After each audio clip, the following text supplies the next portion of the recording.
you are in my favorite movie, like one of my top 3 movies of all time, Pieces of April. Oh, I thought you were going to say this one. No, well, I mean, this is good, but I mean, it's just like, you know, some people have their, you know, but with me, it's like, that's my movie. Peter Hedges I'm glad is just you saw awesome. It. Yeah.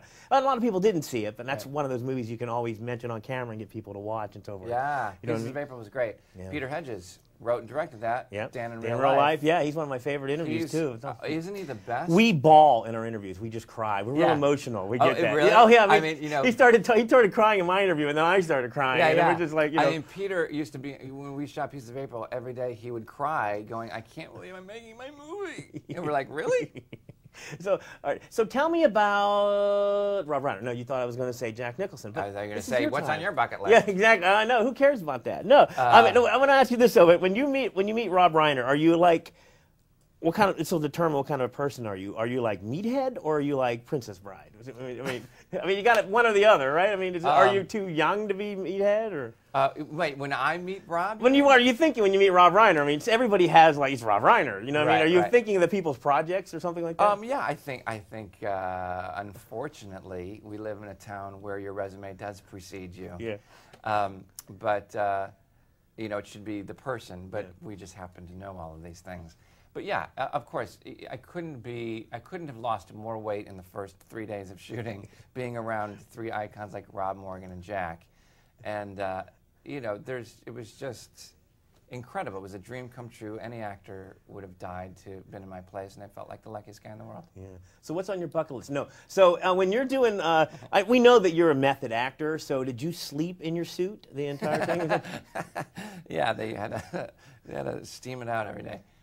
No, I actually have an assistant of my own that works for my company, and her name is Michelle, and we have a very similar relationship where she doesn't take crap from me, I don't take crap from her, but underneath that there is an underlying respect, and you do, at the end of the day, kind of understand where they're coming from. So I like that. I like the repartee that we had. Yeah. In the movie. But nothing bothered Thomas, though. So I mean, are you a better boss now because of this movie? No.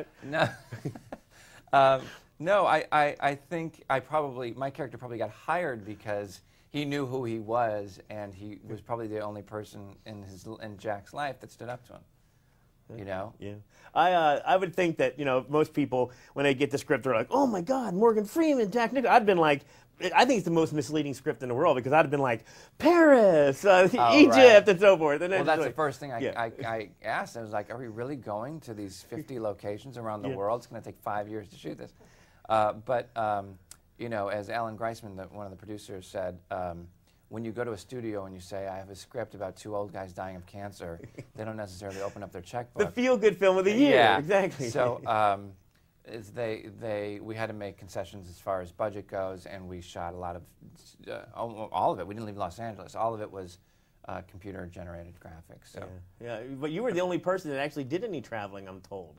You actually went out of state to go to the climbing the mountain or whatever. I did not do that. It's not what? I did not do that. I have been lied to.